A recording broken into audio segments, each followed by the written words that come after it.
आत्मा स्वरूप की हमेशा आपने जो बात की उसको थोड़ा सा संक्षिप्त में आप थोड़ा एक्सप्लेन करिए, क्योंकि सभी लोग पूछते हैं कि आत्मा स्वरूप क्या है। देखो, हम्म, जो हमारा बेसिक फाउंडेशन ब्रह्मा कुमारी जी, जी प्राइमरी नॉलेज, जी जो इसलिए सबको राय दी जाती है कि प्राइमरी नॉलेज पढ़ के मजबूत होके आइए। हम्म, पहले ही आत्मा परमात्मा का पाठ पढ़ाया जाता है। जी और आत्म शुद्धि अनुभूति करने के लिए आत्मा तुम्हारी जो बड़ा माइंड है उसके सेंटर पॉइंट में एक आत्मा, एक चमकीला सितारा है। जी वो अनुभूति, और वो आज इसकी वीडियो देखो तो आत्म स्वरूप यहाँ दिखाते हैं बीच में। जी जी जी तो आत्म स्वरूप की जब तक अनुभूति नहीं होती जी तब तक आत्म स्वरूप के ही पावर आएगा ना। जी जी जी ये तो बात ठीक है। आत्म स्वरूप के बिना पावर आएगा? क्योंकि यहाँ तो ना तुम्हें कुंडली जागृत करनी है, राइट। सीधा 8वां आज्ञा चक्र आत्मा है। जी जी तो जी। सीधी आत्मा को पावर चाहिए ना, आत्मा कमजोर हो गई है ना। तो बार बार मतलब इंसान ये सोचे कि मैं आत्मा हूँ, मैं शरीर नहीं हूँ, मैं आत्मा हूँ, मैं शरीर नहीं हूँ, क्योंकि वहां तो आत्म यही स्वरूप सिखाया की जाता है ना। अनुभूति करेंगे मैं आत्मा हूँ। जी जी जी, यहाँ हमेशा भ्रुकुटी के पहला तो बीच में पहला ये लाइट है। लेसन है, सबसे पहला जी हमारे पास आने से पहले ये प्राइमरी नॉलेज और तैयारी के साथ आए, आत्म स्वरूप की अनुभूति करके आए। ये पहले से नक्की किया गया था, जी जी जी जी। पहले से। इसलिए तो क्यों लेकिन बनाया? बाबूजी अब तो समय नहीं है, पर फिर भी अगर आप मगर बीके पीबीके होकर मेरे पास आने का मतलब क्या था? राइट। वहां पक्की पढ़ाई हो, वहां बोला हुआ है वाणियों में, जी जब तक आत्म स्वरूप की अनुभूति करोगे, जी और जब आत्म स्वरूप की हमेशा खाते पीते हरते फरते में आत्मा हूँ और परमात्मा से पावर लोगे, जी तो तुम्हारी आत्मा की कट उतर जाएगी और हाँ। डायरेक्ट जाके तुम बाप से पढ़ोगे। राइट। हम्म? जी तो जब तक आप पहला ही प्राइमरी नॉलेज है कि हमेशा आत्म स्वरूप की अनुभूति हो। जी आत्म स्वरूप की अनुभूति अगर नहीं होती है तो उसको पत्थर बुद्धि कहा जाता है। जी जी। और पत्थर बुद्धि पर कितनी भी रेज मारो, राइट। वो रेज नहीं इफेक्ट होगी, उसका रैप्चर नहीं होगा, न वो कभी स्व परिवर्तन कर पाए। ओहो। ये पहली नॉलेज है। राइट। पहली नॉलेज के कई साल चाहिए, आत्म स्वरूप की अनुभूति के लिए कई साल चाहिए। आज बीके में कई 40-40 साल से बैठे हैं तो भी आत्म स्वरूप की अनुभूति नहीं कर पाते। जी जी। तो आत्म स्वरूप की अनुभूति के बिना पहला ही आत्मा और परमात्मा पहला लेसन है ना। राइट। कि आगे आगे है कोई? जी आत्म स्वरूप की अनुभूति प्राइमरी नॉलेज है और पहला लेसन है आत्म स्वरूप की अनुभूति। आत्म स्वरूप की अनुभूति करने के लिए हर कर्म करते करते आत्म स्वरूप में रहो। और पहले शिव बाबा निराकार को याद करते थे ना, हाँ जी। तो शिव बाबा निराकार से याद करते थे तो पावर आती थी। जी आत्मा से निराकार से पावर आती थी, आत्मा में पावर आती थी तो आत्मा की कट उतर जाती थी। जी कट उतर जाती थी, थोड़ी पावर आएगी तो हल्के से विक्रम कम हो जाते हैं, तो फिर हल्की आत्मा होती है तो ये ज्ञान धारण करने की शक्ति आ जाती है। जी जी जी। इसलिए आत्मस्वरूप पहली स्टेज है। आज जो बच्चों की आत्मस्वरूप की स्टेज नहीं है, पहले आत्मस्वरूप की स्टेज बनाएं, जी बाप की याद में रहकर भी आत्मस्वरूप की अनुभूति करें। जी। नहींतर जब वो मतलब देहभान को भूलना main देहभान होगा तो फिर पत्थर बुद्धि गिना जाएगा। देहभान माना पत्थर बुद्धि। वाणियों में क्या कहा? राइट। छोटू राम ने अपने बच्चों के लिए क्या कहा? तुम पत्थर बुद्धि बन गए, तुम जानवर बुद्धि बन गए हो, राइट। तुम सर्प मिसल बन गए, तुम कोड़ी मिसल बन गए हो। क्या बोला? जी ये सारी लाइनें जी जो देहभान में रहते हैं ना, हाँ जी। केवल ज्ञान कुछ नहीं है, केवल ज्ञान को धारण करना। जी जी जी ज्ञान है तुम आत्मा और परमात्मा, बरोबर? जी तो तुम अपने आप को जानो, पहचानो। तो जब तक आत्म स्वरूप की अनुभूति नहीं होती, जी जी जी जब तक आत्म स्वरूप की अनुभूति नहीं होती, जी। तब तक तुम आत्मा को, स्वरूप को पहचानोगे नहीं, तब तक स्व को ही नहीं जानोगे ना। स्व को जानना माना खुद को जानना, माना आत्मा को जानना, जी आत्मा की अनुभूति करना। अगर आत्मा की अनुभूति नहीं होगी जी जी तो तुम्हारी पावर भी नहीं आएगी। चाहे कितनी भी पावर आए, आत्मा ही पावर लेगी ना। जी जी जी बीच में रबड़ होगा तो पावर होगा, देहभान होगा तो पावर होगा। आत्मस्वरूप की अनुभूति चाहिए ना। जी जी आत्मस्वरूप जब वो रूप देने आएगा पावर तुम्हें, जी जी तो आत्मस्वरूप की अनुभूति होगी तो तुम्हें पावर मिलेगी। जी अगर आत्मस्वरूप की अनुभूति नहीं है तो पावर नहीं मिलेगी। वो आकर रूप आकर तुम्हारे सामने आकर चला भी जाएगा, पावर दे के चला भी जाएगा, मगर तुम पावर पता भी नहीं लगेगा तो वो रूप आकर तुम्हारे पास आकर देकर चला गया। राइट ये पहले कंसेप्ट है। राइट। इसलिए बेसिक नॉलेज आत्मस्वरूप।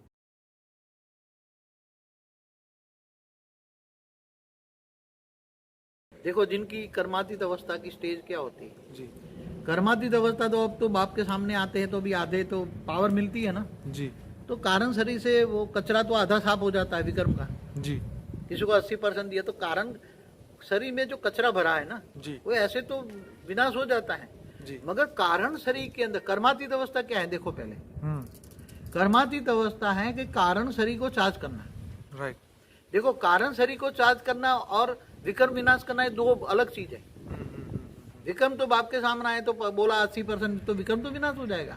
20% तुम्हें योग बल से पर अब तो मौका नहीं है ना मिलने का भी। नहीं, अब तो मिलने का मौका नहीं है। जो जिसको मिले, वरदान दिया उसको आए। जी मगर जब आत्म स्वरूप में रहकर बाप के रूप धारण करता है, बुद्धि से ऊंचते ऊंच परम धाम में रहकर परम शांति के वाइब्रेशन फैलाता है, तो वो स्व परिवर्तन के लिए हेल्प करता है। अब स्व परिवर्तन से पहले कर्मातीत अवस्था होगी। देखो एक बेसिक उसका नॉलेज, प्राइमरी प्रैक्टिकल बताऊं। जब आत्म स्वरूप में होकर बाप को याद करते हैं जी, तो योग करते हैं जी, तो आत्मा में पावर आती है। जी, आत्मा में पावर आती है तो वो कारण शरीर चार्ज होता है। जी, अब कारण शरीर चार्ज होगा तो उसका प्रूफ क्या है कि कारण शरीर चार्ज हो रहा है? उसका प्रूफ क्या है? जी, वाणियों में सब बताया है। राइट, जब तुम्हारी कर्मातीत अवस्था की ओर जाओगे तो तुम्हारा जो कारण शरीर चार्ज होगा तो तुम हल्का हल्का महसूस करोगे, एकदम हल्का होगा। और निर्विकारी स्टेज होगी। क्या होगा? कोई काम, क्रोध, लोभ, मोह, अहंकार तो होगा ही नहीं। तुम्हें देहभान भी नहीं होगा, देह का अहंकार भी नहीं होगा। राइट, देह का अहंकार, देहभान का पहला प्रूफ क्या है मैं आपको बता दूं, साधारण रीति जी, कि देहभान का पहला प्रूफ, अब जो बाल डाई करते हो ये पहला प्रूफ है, आपको बोल दूं। ओके, हाँ, देहभान है तब तो बाल डाई करते हो ना। सही बात है, अगर देहभान नहीं है तो बाल डाई करे कोई? नहीं करेगा, हाँ, देह का सरगान रचेगा? नहीं, हाँ, ये कपड़े चाहिए, ये चाहिए, इधर जाना है, भटकेगा आत्मा। नहीं, कर्मातीत अवस्था जाने के लिए एकांतवासी चाहिए। क्या चाहिए? एकांत आप और बाप। क्या? आप और बाप। आत्म स्वरूप में स्थित होकर आप और बाप को याद करो तो कारण शरीर चार्ज हो जाएगा। कारण शरीर में पावर आएगा। कारण शरीर में पावर आएगा तो सूक्ष्म शरीर में भी पावर आएगा। क्या आएगा? सूक्ष्म शरीर, तुम्हारा ओरा परम तत्वों का बनेगा। तो बापू जी कैसी फीलिंग आएगी जब हमारे अंदर पावर हाँ, ये आएगा? बता रहा हूं मैं जी, सूक्ष्म शरीर जब चार्ज, कारण शरीर चार्ज हुआ तो सूक्ष्म शरीर चार्ज हो जाएगा ना। जी, सूक्ष्म शरीर से परम तत्व फैल जाएंगे ना। तुम्हारा ओरा कैसा बनेगा? परम तत्वों का बनेगा ना। तो ओरा को सील करके रखना पड़ेगा। जी, तो कारण शरीर चार्ज होगा। जब बाप से पावर आएगी तो कारण से चार्ज होगा। हाँ, कारण शरीर चार्ज होगा तो उसका प्रूफ क्या है? आत्मा खुद अनुभूति कैसे करे? हाँ, कारण शरीर के अंदर आने से, जैसे पहले आकारी रूप, जैसे निराकारी से आकारी बना था, आकारी रूप तुम्हारा परम तत्वों का था, हाई क्वालिटी परम तत्व थे जी, सभी के, चाहे 108 हो, 1008 हो, 16,000, 9 लाख के हाई क्वालिटी परम तत्व थे। तो कैसे थे? अब उसके अंदर ये रबर चढ़ा है, पहले 3 तत्व चढ़े, फिर 2 तत्व और चढ़े, 5 तत्वों का रबर चढ़ा। जी, अब ये रबर हटाने के लिए परम तत्व चाहिए ना। जी, तो आत्मा में परम लाइट आएगी तो आत्मा की परम लाइट कारण शरीर में जाएगी ना। जी, तो परम लाइट से परम तत्व बनेंगे ना। कारण शरीर परम तत्वों का भरता जाएगा। ओके, तो कारण शरीर परम तत्वों का भरता जाएगा तो सूक्ष्म शरीर भी तुम्हारा परम तत्व सा बन जाएगा ना। जी, कि पहले सूक्ष्म शरीर रिफाइन हो जाएगा ना। जी, 3 तत्वों का परम तत्वों में सूक्ष्म शरीर रिफाइन हो जी। जाएगा। और जब 3 तत्वों में आएगा तो तुम हल्का उड़ोगे, हवा में चलोगे, ऐसा अनुभव करोगे, एकदम हल्के अनुभव करोगे। और आत्मा परमात्मा का फिर तुम्हारा इतना ओरा बढ़ जाएगा कि तुम, कोई देखेगा, तुम्हें याद करेगा, हाँ, तो उसको पावर मिलेगी।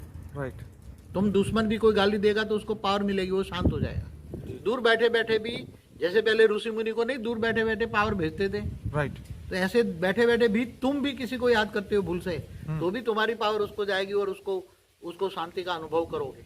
जी, तो और हर पल तुम्हारे यहाँ से परम शांति के वाइब्रेशन जाएंगे, आसपास का पूरा घर का माहौल बदल जाएगा। राइट, हाँ, ये कर्मातीत अवस्था की ओर जाने की निशानी है।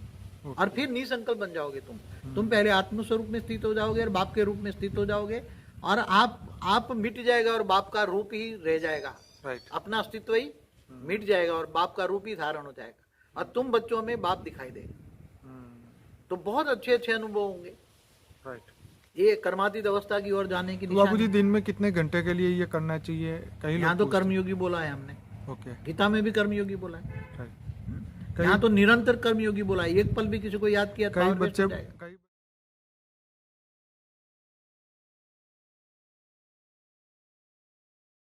चित्र में विचित्र को याद करोगे तो चरित्रवान बन जाओगे। चित्र होता है साकार का, साकारी बाप ऑलमाइटी, साकारी ऑलमाइटी रूप में ऊंचते ऊंच परम धाम में याद करना है। ऊंचे बेहद के बेहद की कला के परम धाम में जहाँ वो रहता था, ओरिजिनल रूप मूल स्वरूप है, वहाँ उसको उसके चित्र के साथ, उसके चित्र के अंदर विचित्र को, उसकी भ्रुगुटी में जहाँ उनकी पावर है, आत्मा है, वहाँ से पावर लेनी है। पावर लेकर अपनी आत्मा को जगानी है, पावर लेकर अपनी आत्मा को जगानी है, आत्मस्वरूप बनना है।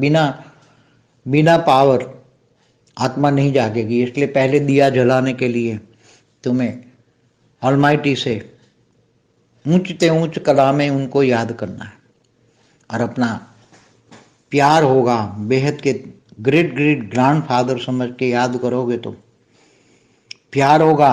बहुत प्यार चाहिए, बेहद का प्यार चाहिए, बेहद का ज्ञान चाहिए, बेहद का विराग चाहिए, तो तुम्हें पावर आएगा। मगर ये निरंतर योगी वाले ही कर पाएंगे, निरंतर योगी।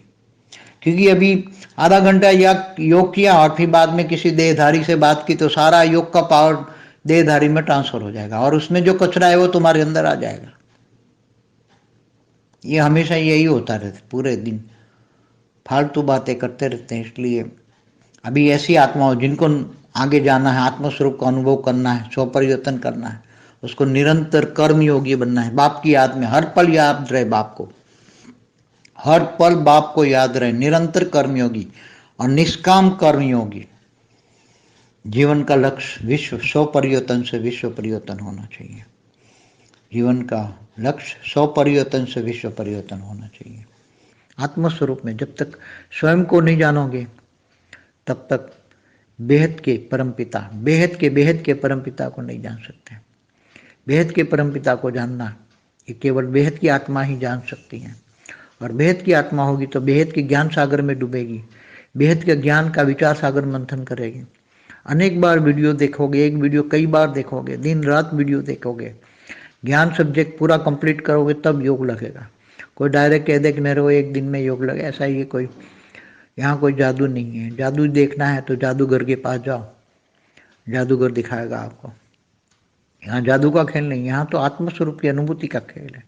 गीता में यही कहा है कि मुझे कौन जान पाता है, मुझे जान नहीं पाते। मैं जप तप ध्यान योग से नहीं मिलता, मैं ज्ञान से मिलता हूँ। ज्ञान का जमाना है, चाहे लौकिक ज्ञान हो चाहे अलौकिक ज्ञान हो, ज्ञान का जमाना है। तो चाहे लौकिक ज्ञान में कितनी आज डिग्रियाँ फिग्रियाँ बन रही हैं, लोग पढ़ रहे हैं लौकिक, ऐसे अलौकिक ज्ञान भी आज यूट्यूब निकला है, साइंस के साधन बेहद के बच्चों के लिए निकले हैं। बेहद के ज्ञान के दुनिया तक पहुंचाने के लिए बेहद के साधन बनवाए हैं, बेहद के बच्चों के, बेहद के आकारी बाप छोटू राम ने। तो ये सब कुछ बेहद के बच्चों के लिए हो रहा है, और बेहद के बच्चे ही स्व परिवर्तन से विश्व परिवर्तन करेंगे। जब तक आत्मस्वरूप की अनुभूति नहीं होगी तब तक कुछ भी नहीं होगा। संकल्पों में शक्ति नहीं आएगी, संकल्पों में शक्ति आत्मस्वरूप की अनुभूति से आती है। इसलिए आत्मस्वरूप की अनुभूति के लिए बहुत कर्मयोगी, निरंतर कर्मयोगी बनो। सब कुछ देह और देह के सर्व संबंध भूलकर आत्मस्वरूप बन, मुझ परमात्मा को याद करो, तो मैं तुम्हारे सर्व पापों का विनाश करके अंत में तुम्हें ऊंचते ऊंच परम धाम ले जाऊंगा। ये गीता ज्ञान का सार है। आज से 5000 साल पहले परमात्मा कृष्ण ने अर्जुन को दिया था। तो आज सब बेहद के अर्जुन हैं, बेहद के अर्जुन जो हैं, जो अर्जुन माना ज्ञान को समझने वाले, ज्ञान को जीवन के धारण करने वाले। धर्म माना धारणा, जीवन में धारणा, जो धारणा करने योग्य है वो धर्म है। अधर्म माना जो धारणा करने योग्य नहीं है और जो आचरण करते हैं, जीवन में गलत आचरण करते हैं, गलत धारणाएं बनाए रखी हैं, वो है अधर्म। और धर्म माना अच्छे धर्म। यहाँ तो धर्म अधर्म से भी परे हैं, धारणाओं से भी परे। आत्मस्वरूप, या हद की बातें तो हम करते नहीं हैं, मनुष्य की बातें करते नहीं हैं, हद एक ब्रह्मांड की बातें नहीं करते, यहाँ मल्टीवर्स की भी बात नहीं, यहाँ तो बेहद के परम धाम की, बेहद के ब्रह्मांड की बात करते हैं, बेहद की कला के ब्रह्मांड की बात करते हैं, बेहद की कला। तो बेहद की कला का पावर बेहद की आत्माओं में है। आत्मस्वरूप बने, संकल्प शक्ति लाए और परम शांति के वाइब्रेशन फैलाए, और परम शांति के वाइब्रेशन से सारे सृष्टि को परिवर्तन करें। आत्माओं में जितना ज्ञान होगा, बेहद का परम ज्ञान होगा, इतना ही योग लगेगा। अगर 10% ज्ञान है, बेहद का परम ज्ञान, तो 10% योग लगेगा। 50% बेहद का परम ज्ञान समझ में आता है तो 50% योग लगेगा। ऐसी तरह जिनको 100% बेहद का परम ज्ञान बुद्धि में आ जाता है, एकदम बार बार कई बार रिपीट करके एक वीडियो को 100 बार सुनते हैं, तो ज्ञान जितना समझ में आएगा इतना ही योग लगेगा, और 100% योग लगेगा तब एकदम एक्यूरेट पावर हाउस से कनेक्शन होगा और बेहद का पावर आएगा। तब बेहद का पावर आते ही आत्मस्वरूप में होगा। इसलिए जो ज्ञानी तो आत्मा नहीं है, जो ज्ञान सुने, पहले सब्जेक्ट ज्ञान को कंप्लीट करे, बार बार सुने, रोज बार बार सुने, अनेक बार ज्ञान को रोज रिवीजन करें और ज्ञान के साथ योग करते जाए। ज्ञान के साथ योग करो। ज्ञान बहुत इंपॉर्टेंट चीज है। ज्ञान जब तक बुद्धि में नहीं आएगा तब तक योग लगेगा नहीं।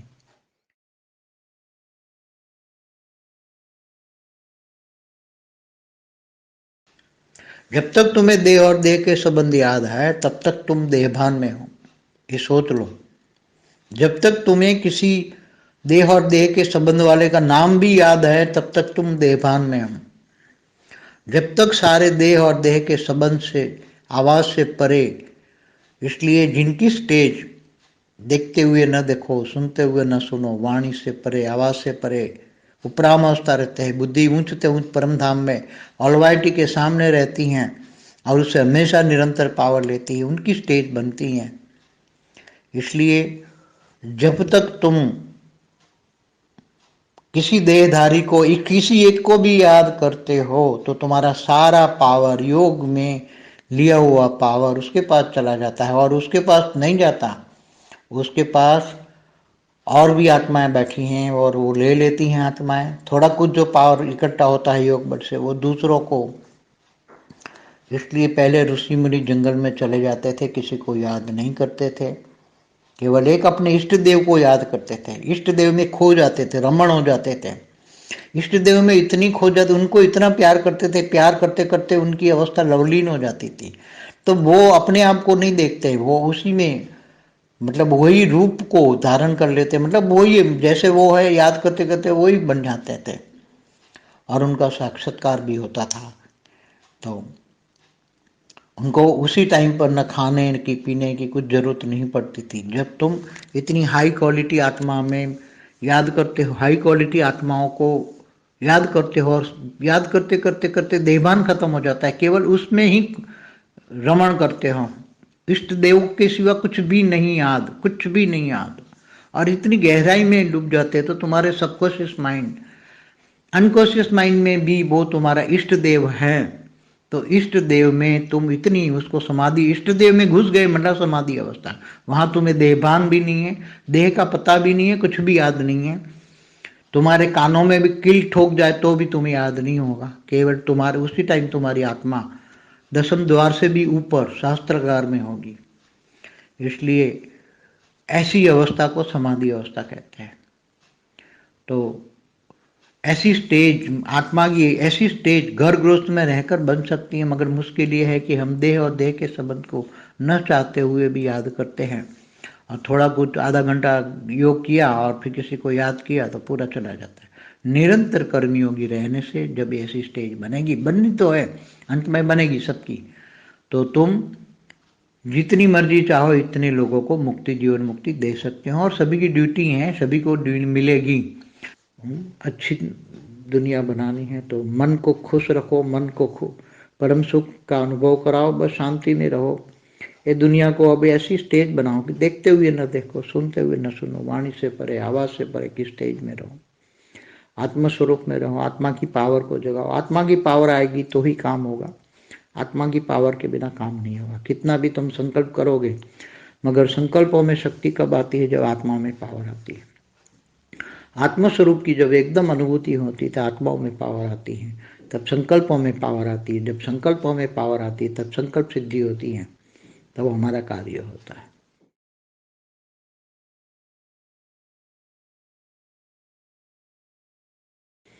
हमें आत्मस्वरूप में स्थित होकर परम शांति के वाइब्रेशन चारों ओर फैलाना है और सभी को मुक्ति, जीवन मुक्ति का कार्य करना है। ये बेहद की आत्माओं का कार्य। हमेशा कह रहा हूँ, 97 से कह रहा हूँ कि मैं 108 को ढूंढ रहा हूँ, और वो 108 ही करेंगे। बाकी कौरव जो विनाशकारी ग्रुप है, जो विनाशकारी ग्रुप अपने संकल्पों से, लाखों लोग विनाश के लिए संकल्प योग कर रहे हैं, पहले से ही कह रहा हूँ। एक ग्रुप है विनाशकारी ग्रुप और दूसरा है पांडव जो बचाने वाले, विनाश से बचाने वाले। मगर अभी कौरवों का संकल्प ज़्यादा चल रहा है। कौरव है विनाशकारी, विनाश के लिए कई सालों से योग कर रहे हैं और लाखों लोग विनाश विनाश विनाश, तो हर वायु तत्व के हर सेल में विनाश विनाश हो गए हैं। अब उसको परिवर्तन करना है, सारे वायुमंडल को परिवर्तन करना है।